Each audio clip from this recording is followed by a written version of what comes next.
Hi ಗೆಳೆಯರೆ, ಹೇಗಿದ್ದೀರಾ? ಎಲ್ಲರೂ ಚೆನ್ನಾಗಿದ್ದೀರಾ ಅಂತ ತಿಳ್ಕೊತೀನಿ. ನಮ್ಮ ಕರ್ನಾಟಕ ಪೆಟ್ ವರ್ಲ್ಡ್ಗೆ ಸ್ವಾಗತ. ಇಂದು ನಾವು ಆಸ್ಕರ್ ಫಿಶ್ ಬಗ್ಗೆ ತಿಳಿದುಕೊಳ್ಳೋಣ. ಆಸ್ಕರ್ ಮೀನು ಇದು ಯಾವುದೇ ಅವಾರ್ಡ್ ನೇಮ್ ಅಲ್ಲ. ಹೊಸಬರಿಗೆ ಇದು ಹೊಸ ನೇಮ್ ಅನ್ನಿಸ್ಬೋದು. ಅಂದರೆ ಅಕ್ವೇರಿಯಂ ಬಗ್ಗೆ ತಿಳಿದಿರೋರಿಗೆ ಏನಪ್ಪ ಇದು ಅವಾರ್ಡ್ ನೇಮ್ ಹೇಳ್ತಿದ್ದಾರೆ ಅಂತ ಅನ್ನಿಸ್ಬೋದು. ಆದರೆ ಇದು ಒಂದು ಮೀನಿನ ಹೆಸರು. ಇದು ಒಂದು ಹಾರ್ಡ್ ಫಿಶ್ ಆಗಿದೆ. ಇದನ್ನು ನಾವು ಸಾಕೋದು ತುಂಬ ಕಷ್ಟ. ಹಾಗೂ ಇದನ್ನು ಸಾಕಬೇಕಾದ್ರೆ ನಮಗೆ ಹೀಟರ್ನ ಅವಶ್ಯಕತೆ ಹಾಗೂ ಫಿಲ್ಟರ್ನ ಅವಶ್ಯಕತೆ ಬೇಕಾಗುತ್ತೆ.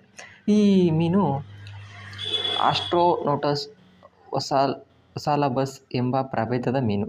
Tiger Oscar, violet Oscar, red carpet Oscar, albino Oscar ಅಂತ ಸುಮಾರು ವೆರೈಟಿಲಿ ಇದು ಸಿಗುತ್ತೆ. ಉಷ್ಣವಲಯದ ದಕ್ಷಿಣ ಆಫ್ರಿಕಾದಲ್ಲಿ ಇದು ಕಂಡುಬರುತ್ತೆ. ಗಂಡು ಮೀನು ಉದ್ದ ಮತ್ತು ಗಾತ್ರದಲ್ಲಿ ದೊಡ್ಡ ಮೀನಾಗಿದೆ. ಅದಕ್ಕಿಂತ ಸ್ವಲ್ಪ ಗಾತ್ರದಲ್ಲಿ ಚಿಕ್ಕ ಮೀನಾಗಿ ಹೆಣ್ಣು ಮೀನು ಕಾಣಿಸ್ಕೊಳ್ಳುತ್ತದೆ. ಇದು 1 ವರ್ಷಕ್ಕೆ ಪ್ರೌಢಾವಸ್ಥೆಗೆ ಬಂದು ಸಂತಾನೋತ್ಪತ್ತಿಯನ್ನು ಸ್ಟಾರ್ಟ್ ಮಾಡ್ತದೆ. ಇದು 9 ರಿಂದ 10 ವರ್ಷದ ತನಕ ತನ್ನ ಸಂತಾನೋತ್ಪತ್ತಿಯನ್ನು ಮುಂದುವರಿಸುತ್ತದೆ. ಇದರ ವಿಶೇಷತೆ ಏನಂದರೆ ಇದು ಮರಿ ಹಾಕೋದಿಲ್ಲ. ಇದು ಮೊಟ್ಟೆಯನ್ನು ಇಟ್ಟು ಆಮೇಲೆ ಮರಿಯನ್ನು ಮಾಡ್ತದೆ.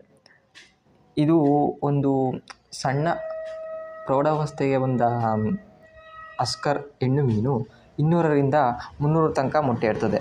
ಅದೇ ದೊಡ್ಡ ಆಸ್ಕರ್ ಹೆಣ್ಣಿನ ಮೀನಾದರೆ 500 ರಿಂದ 1000 ತನಕ ಮೊಟ್ಟೆಯನ್ನು ಇಡ್ತದೆ. ಮೊದಲೇ ಹೇಳಿದ ಹಾಗೆ ಇದು ಹಾರ್ಡ್ ಫಿಶ್ ಆಗಿರೋದ್ರಿಂದ ಇದನ್ನು ಅಕ್ವೇರಿಯಂಗಳಲ್ಲಿ ಸಾಕಬೇಕಾದ್ರೆ ನಿಮ್ಗೆ ಯಾವತ್ತೂ 3 ಅಡಿ 4 ಅಡಿಗಿಂತ ಹೆಚ್ಚಿನ ದೊಡ್ಡ ಅಕ್ವೇರಿಯಂಲಿ ಸಾಕ್ಬೋದು. ಹಾಗೂ ಇದು ಆಫ್ರಿಕಾ ಹಾಗೂ ಅಮೆರಿಕ ಕಾಡುಗಳಲ್ಲಿ ಸಮುದ್ರ, ಕಾಡಿನ ಮಧ್ಯೆ ಇರುವ ನದಿಗಳು ಇಲ್ಲಿ ಕಂಡುಬರೋದರಿಂದ ಇದು ಇನ್ನೊಂದು ಮೀನುಗಳನ್ನು ತಿಂದು ಬದುಕುವ ಮೀನಾಗಿದೆ. ಇದಕ್ಕೆ ನೀವು ಇದ್ರ ಜೊತೆಯಲ್ಲಿ ನೀವು ಪೇರಾಗಿ ಶಾರ್ಕ್, ಫ್ಲವರಾನ್ ಹಾಗೂ ಪ್ಯಾರೆಟ್ ಫಿಶ್ ಈ ಥರದ ಫಿಶನ್ನು ಸಾಕ್ಬೋದು. ನೀವು ಸಾಕದೇ ಇರೋದು ಇದ್ರ ಜೊತೆಲಿ ಸಾಕದೇ ಇರೋದ ಮೀನು ಯಾವುದು ಅಂದರೆ ಮೌಲಿ, ಗಪ್ಪಿ, ಗೊರಾಮಿ, ಟೈಗರ್ ಬಾರ್ಬ್ ಈ ಥರ ಫಿಶ್ಗಳನ್ನ ನೀವು ಇದ್ರ ಜೊತೆಲಿ ಬಿಡಬೇಡಿ. ಹಾಗೂ ದಯವಿಟ್ಟು ಈ ಥರ ಫಿಶ್ಗಳನ್ನ ನೀವು ಬೌಲಲ್ಲಿ ಇಡಬೇಡಿ. ಇದಕ್ಕೆ ಆಕ್ಸಿಜನ್ ಬೇಕಾಗಿರೋದ್ರಿಂದ ಇದಕ್ಕೆ ಹೀಟರ್ ಹಾಗೂ ಫಿಲ್ಟರ್ನ ಅವಶ್ಯಕತೆ ಹೆಚ್ಚಾಗಿರ್ತದೆ. ಅವೆರಡು ಇದ್ದರೆ ಮಾತ್ರ ಈ ಫಿಶ್ನ ತನ್ನಿ. ಹಾಗೂ ಇದಕ್ಕೆ ಬೆಸ್ಟ್ ಅಂದರೆ ಲೈವ್ ಫುಡ್, ಬ್ಲಡ್ ವಾಮ್ ಹಾಗೂ ಮಾರ್ಕೆಟಲ್ಲಿ ಸಿಗುವ ಕಾಸ್ಟ್ಲಿ ಫುಡ್ಗಳನ್ನ ಇದಕ್ಕೆ ಬೆಳೆಸಿದ್ರೆ ಇದು ವೇಗವಾಗಿ ಬೆಳೆಯುತ್ತದೆ. ಹಾಗೂ ಈ ಫಿಶ್ಶು ನೀವು ಅಕ್ವೇರಿಯಂಲಿ ಸಾಕಿದರೆ 3 ಅಡಿ 4 ಅಡಿ ಅಂದರೆ ಅಕ್ವೇರಿಯಂ ಏನು ಸೈಜ್ ಇರ್ತದೆ ಅದ್ರ ಮೇಲೆ ಡಿಪೆಂಡ್ ಆಗಿರ್ತದೆ.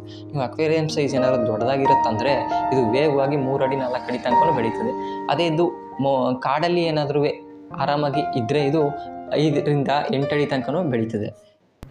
ಈ ವಿಡಿಯೋ ನಿಮಗೆ ಇಷ್ಟ ಆಗಿದ್ದಲ್ಲಿ ದಯವಿಟ್ಟು ಲೈಕನ್ನು ಮಾಡಿ, ಶೇರನ್ನು ಮಾಡಿ ಹಾಗೂ ನಮ್ಮ ಚಾನಲ್ಗೆ ಸಬ್ಸ್ಕ್ರೈಬನ್ನು ಮಾಡಿ.